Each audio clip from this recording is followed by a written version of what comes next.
लोगों के लिए आज लेकर आई हूँ स्नैक्स की रेसिपी, जो कि एवरी टाइम फेवरेट है सब कोई का। तो मैं आज बना रही हूँ वेज कटलेट। तो कैसे बनने वाला है, चलिए बनाते हैं। तो यहाँ मैंने ले लिया है पटेटो बॉईल करके। तो आप इसे बॉईल करके मैश कर लीजिए। गरम गरम आप इसे मैश करेंगे तो बहुत आसानी से, बहुत ही अच्छे से मैश हो जाता है, एक भी लम्स नहीं रहते हैं। तो आप गर्मा गर्म ही उसे मैश कर लिया। और यहाँ मैंने लिया है वेजिटेबल्स में शिमला मिर्च, एक गाजर, प्याज और हरी मिर्च। तो अब मैं इन सबको काट लूँगी। तो यहाँ मैंने गाजर को अच्छे से छील लिया और छील कर इसे रफली चॉप कर लूँगी, क्योंकि मैं इसको चॉपर में डालकर अच्छे से चॉप करने वाली हूँ। तो पहले मैं इसे रफली चॉप कर लूँगी और इसी तरीके से मैं शिमला मिर्च को भी चॉप कर लूँगी। फिर मैं इन्हें चॉपर में डालूँगी और चॉपर में डालकर बारीक से हम चॉप कर लेंगे, क्योंकि हमें कटलेट के लिए एकदम बारीक कटी हुई सब्जियां चाहिए होती हैं। तो हम ये इसे एकदम से बारीक से कटना है और चॉपर में ना बहुत अच्छे से हो जाता है। तो जब भी आपको कटलेट बनाना हो, मंचूरियन बनाना हो या कोई भी बारीक सब्ज़ी काटना हो ना, तो ये बहुत ही यूज़फुल है ये छोटा सा चॉपर।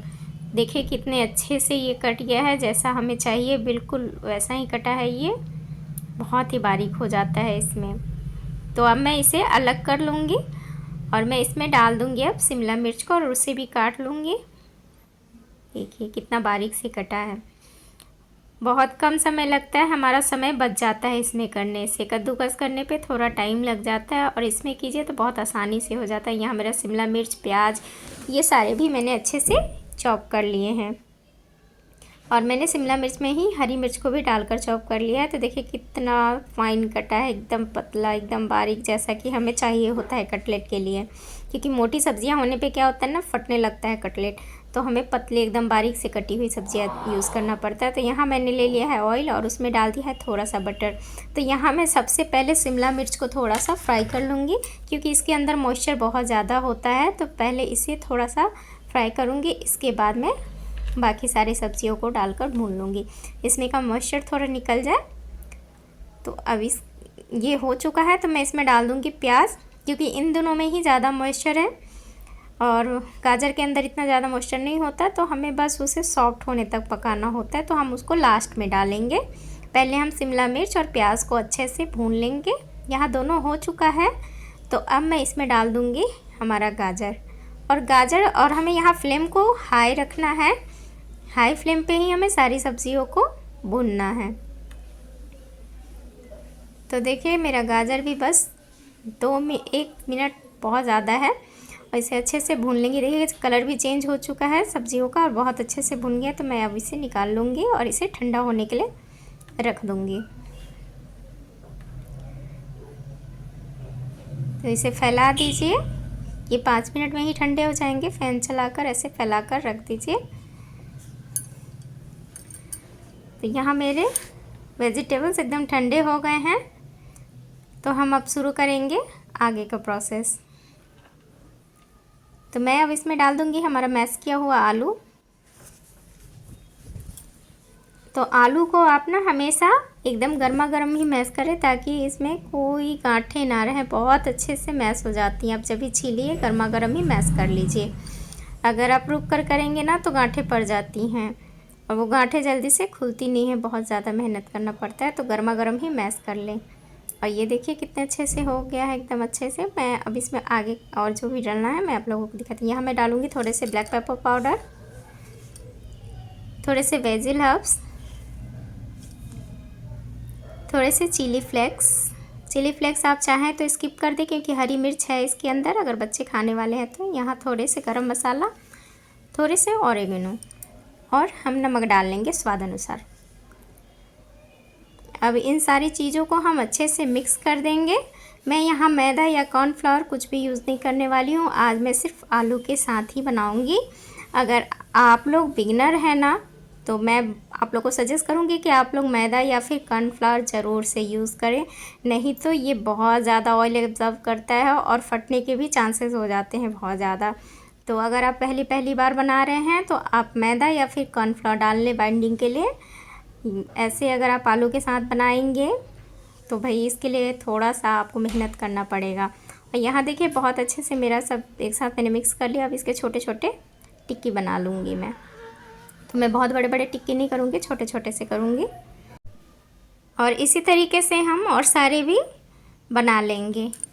तो हाथों में थोड़ा सा ऑयल लगा लीजिए और ऐसे छोटे छोटे से पेड़े बना लीजिए। और एक साथ सारे पेड़े आप तैयार करके रख सकते हैं। किनारों को थोड़ा सा दबा लीजिए अगर फट रहे तो, वैसे तो नहीं फटते। और ये देखिए मेरे सारे टिक्की तैयार हैं। यहाँ मैंने 3 बड़े साइज़ का बनाया है क्योंकि बच्चों को सैंडविच खाना था, तो उसके लिए मैंने उसे बना लिया है। यहाँ मैंने ले लिया है कॉर्नफ्लावर, मैदा, थोड़े से ब्लैक पेपर और नमक। 2 चम्मच मैदा है, 2 चम्मच कॉर्नफ्लावर, थोड़े से ब्लैक पेपर और नमक स्वाद अनुसार। अब इन सारी चीज़ों को ना एक साथ मिक्स करके इसका लिक्विड तैयार करेंगे, लेकिन लिक्विड इसका पतला रहेगा, हमें इसे थिक नहीं करना है। तो मैं आज आप लोगों को शॉर्टकट में दिखा रही हूँ क्योंकि ना मेरे यहाँ गेस्ट आए हुए हैं, तो मुझे जल्दी जल्दी से वीडियो शूट करना पड़ रहा है। क्योंकि मैं जब बनाना शुरू की तभी वो आए, तो इसलिए मुझे जल्दी जल्दी करना पड़ रहा है। और यहाँ देखिए हमारा सारा रेडी हो चुका है। ये मैंने ब्रेड क्रम्स ले लिए हैं। तो अगर आपके पास ब्रेड क्रम्स नहीं है तो नॉर्मल ब्रेड जो हैं आप उनको लीजिए, ग्राइंडिंग जार में डालिए और उन्हें अच्छे से ग्राइंड कर लीजिए। बस आपका ब्रेड क्रम्ब तैयार है। तो यहाँ पहले आप लिक्विड में उसको अच्छे से लगा लीजिए और उसके बाद ऊपर से आप ब्रेड क्रम्ब डालकर रख लीजिए। तो इस तरीके से आप एक साथ सारे टिक्कियों को तैयार कर लीजिए या फिर आधे को कर लीजिए।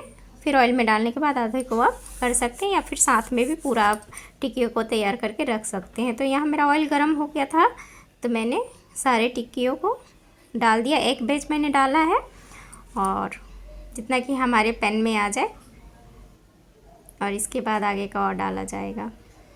तो यहाँ पे आपको एक चीज़ ध्यान देना होगा कि आपका पैन और तेल दोनों ही बहुत अच्छे से गर्म होना चाहिए। उसके बाद फ्लेम मीडियम करिए और इसे बार बार हमें पलटना नहीं है। इसे एक साइड से प्रॉपर सिकने देना है। जब तक ये बहुत अच्छे से ना सिक जाए तब तक हम नहीं पलटेंगे, क्योंकि हम बार बार अगर अलटते पलटते हैं ना तो इनके टूटने के चांसेस बढ़ जाते हैं। टूट ही जाते हैं, तो नॉर्मली टूट जाते हैं अगर बार बार इन्हें अलटेंगे पलटेंगे। तो आप इन्हें सिर्फ 1 से 2 बार ही पलटिए, क्योंकि इन्हें छोड़ दीजिए मीडियम फ्लेम पे। ये अच्छे से पकते रहेंगे, ये अच्छे से सिक जाएंगे ना तो बिल्कुल नहीं टूटेंगे और बहुत ही करारे बनेंगे। तो यहाँ मेरा एक साइड से हो गया, मैंने दूसरी साइड से पलट कर रख दिया है। अब दूसरी साइड से भी अच्छे से पक जाए तभी मैं इसे वापस पलटूँगी। अगर ज़रूरत हुई तो, या फिर आप दोनों साइड से एक एक बार ही कीजिए और अच्छे से पकने दीजिए तभी पलटिए। तो इस तरीके से हम सारे को सेक लेंगे। तो ये बिल्कुल अब तैयार हो चुके हैं मेरे, तो मैं अब इन्हें निकाल लूँगी।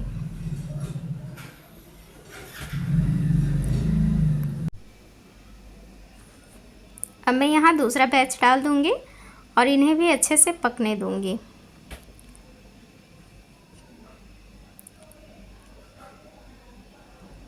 और जो बड़ी वाली टिक्कियाँ बनाई थी मैंने, उनको हम सैंडविच में यूज़ कर सकते हैं। और यहाँ देखिए मेरी कटलेट बिल्कुल एकदम परफेक्ट बने हैं। ये बहुत अच्छा साउंड कर रहे हैं, मतलब बहुत अच्छे बने।